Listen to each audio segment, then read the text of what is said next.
At yun nga, sa mga umaasa, nakasama si V. Ayun, hindi po siya nakasama ngayon. Actually, biglaan po yung pagsabi niya sa akin na hindi daw siya makakasama gawa ng siya po ay nagkasakit po or nilagnat. At the mismong araw po niya sinabi na gano'n. Kaya yun, wala tayong magagawa dyan kasi karamdaman na po yun eh. Kaya yun po, medyo malungkot man kasi kumbaga matagal din natin pinaghandaan na si Kaso at yun, mga papers. So, sayang talaga. Kasama sana siya ngayon. Eh syempre, hindi lang dahil sa sayang yung pag-asikaso natin. Syempre, sayang din kasi yun nga, hindi natin siya kasama, hindi natin siya kakabanding, makausap sa mga update sa kanyang buhay, diba? Syempre, alam niyo naman po yung nangyari, diba? Maganda rin sana tong travel na to para makapag-relax siya, makalimutan yung mga problema, mapalayo sa mga toxic. So, yun po nagpapabigay kay V na na budget. Ang alam ko nasa total ng 22,000 po yun. From Anonymous, ayaw niya magpakilala. Yung pong binigay sa akin ni JJ. Ayun po. Paki-PM na lang po si Kalingap JJ kung ano pong gagawin para may balik po namin sa inyo. Ano po, pa-PM na lang po si Kalingap JJ. Yun ay supposed to be budget dapat ni Viancy.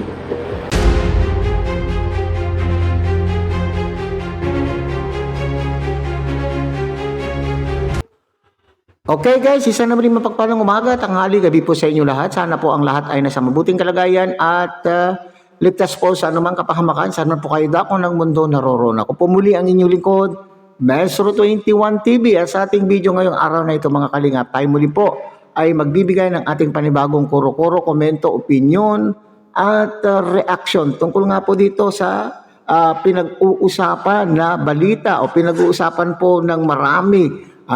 At marami na rin po tayong napanood nabasang mga komento, nabasang mga komento at hati-hati po, magkakaibang komento po ang nabasa po natin. Mayroon positive, mayroon din naman pong negatibo, hindi po ba mga kalingap? At ito nga po yung hindi natuloy na pagsama po ni Lady B o ni B, ang dalaga sa Korea trip. So marami po diyan nagsasabi na talagang planado. May nabasa po tayong sinasabi na planado daw po yung hindi pagsama at sinasabi po mga kalingap na itong trip na ito ay maaaring pinigilan po ng mga sponsor ang dalaga para hindi sumama. Okay? So mga kalingap, base po dyan sa video po na nakita po natin na mula po kay Kalingap Rab ay ang dahilan po na sinasabi po doon bakit hindi nakasama po ay siya daw po ay biglang nagkasakit. At yan naman po ay tahasan naman pong kinontra ng mga ilan po nating mga taga-suporta at na hindi naniniwala sa dahilan na ibinigay po. So wala na po tayong magagawa po. Okay? So kung hindi natin alam kung ano po ang totoo na dahilan.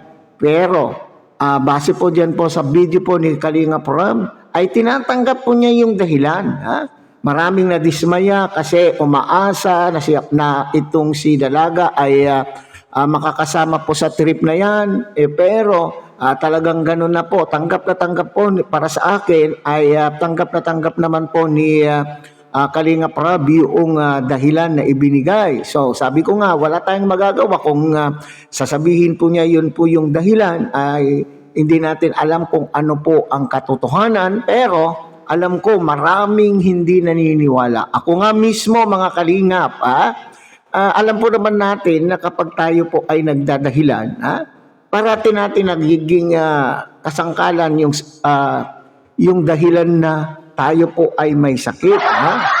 Okay, kung totoo man po ito mga kalingap na may sakit o hindi, get well soon. Sana lamang po ay talagang totoong naging nagkasakit. Okay, Pero ang malinaw po sa aking isipan dito mga kalingap ay ang dahilan, ang isa po sa naiisip kong dahilan kung bakit hindi talaga sumama ay yung maaring hindi din po mag-i-enjoy po doon itong si Dalaga. Maiilang lamang po itong si Dalaga doon. Okay. So nandun po, alam po naman natin yung pangyayari ay hindi naman po siguro ganun na ganun po. So maiilang at hindi din po siya mag-i-enjoy diyan po sa trip na yan. So minabuti po nila siguro na talagang hindi na lamang po sasama. Masakit man, pero talagang kinakailangan ay gawin po ng Dalaga po ito na hindi na lamang po sasama, maski sabihin pong nakatango na at idinahilan na lamang po na may sakit, dahil nga yun dahilan na talagang hindi pa po niya matanggap sa sarili po niya na makakasama na po niya muli.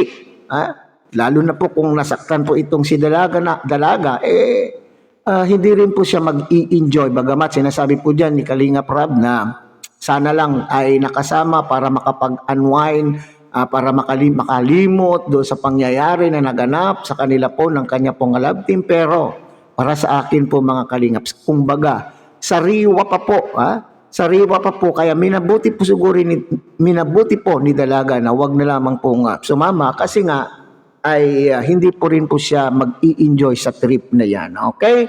So dito mga Kalingap, mayroon din po tayong mga komento. Mga komento rin po ng ating mga taga-subaybay po ng Kalingap. Ang una pong komento po dyan ay sinasabi po dito na ito daw pong si Lady V, itong si Dalaga ay sinasabi nabudol ang sponsor. Okay, doon sa punto naman po na nabudol daw po ang sponsor. Okay, dahil alam po naman natin na mayroong nagbigay.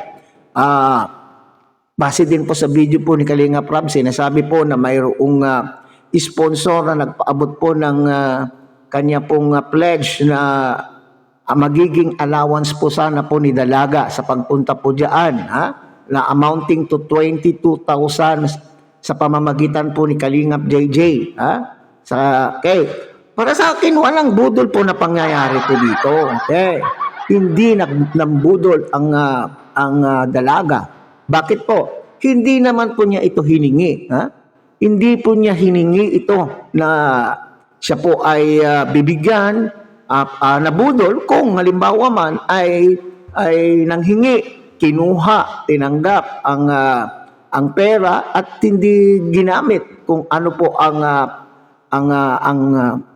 ano po yung talagang purpose doon sa perang yan, mga Kalingap. Pero dito mga Kalingap, wala po, hindi po tinanggap pa ni kung natanggap na ba ni Dalaga ang perang ito. Pero base din po sa sinasabi po ni Kalingap Prab ay makipag-ugnayan po yung sponsor na ito kay Kalingap JJ at kung papaano maibalik ang perang ito. So walang budol po dito naman mga Kalingap. So maawa naman po kayo, sobra naman po tayong man. Pero sa palagay ko, itong nag-comment na ito ay hindi po siguro legit na baser. Sapagkat, sabi ko nga kanina, maaaring itong mga nakakapag-komento ng hindi maganda ay ito yung mga EDC supporters na talaga naman pong nasaktan lamang at nadismaya, umaasa po sila na magkakaigihan itong trip dito sa trip na ito. Pero hindi. Kaya nga po siguro nakakapag-komento po sila ng hindi maganda. So malinaw po dyan mga Kalingap, walang budol na nangyari sapagkat unang-una alam po naman natin hindi nanghingi itong Dalaga at hindi pa po yata nakakaabot sa kanya yung pera. Okay. Now dito naman po, sakit-sakitan lang daw. Dapat sinadyo na lang ibang Velvet ang Angels na lang sinama. Itong sakit-sakitan, nabanggit na po natin po yan, naipaliwanag po na natin yan, hindi natin po alam kung totoo o hindi. Bastang alam ko na dahilan at pinapaniwalaan ko, kutob ko, mga Kalingap, ay yung, siyempre, ayaw pa po niyang makasama itong kanyang kalab team dahil doon sa sama ng loob na kanya pong nararamdaman kung ano man po yung dahilan. Hindi pa ba mga Kalingap? Okay. Dito sinasabi, ibalik mo yung bigay. Okay. So naliwanag din po yan mga kalingap ni Kalingap Rob na pinapanawagan po ni Kalingap Rob itong sponsor na ito na ayaw magpabanggit ng kanya pong pangalan na makipag-ugnayan po kay Kalingap JJ at nang ganon at sang ganon ay maibalik sa kanya kung ano man po ang sasabihin po ng sponsor na ito, kung kanino ibibigay, kung kanino iaabot, ay bahala na po yung sponsor na ito. So walang pambubudol na naganap at talaga naman pong ibabalik kung ibabalik. Okay? Alright, so hanggang dito na lamang po tayo mga kalingap. Muli, tangkilikin po natin Kuya Bal Santos Matubang, Ate Edna Vlog, Kalingap Rob. At sana po inyo rin pong tangkilikin ang munting channel na ito sa pamamagitan po ng inyong pagbibigay ng like, share, and subscribe. At tuloy pindutin na rin po ang notification bell at nang sa ganon, tayo pa rin po ay magkita-kita at magsama-sama sa susunod pa pong mga reaction videos na ating gagawin. Muli sa mapagpalang umaga, tanghali, gabi po sa inyo lahat. Mabuhay po kayo at God bless everyone.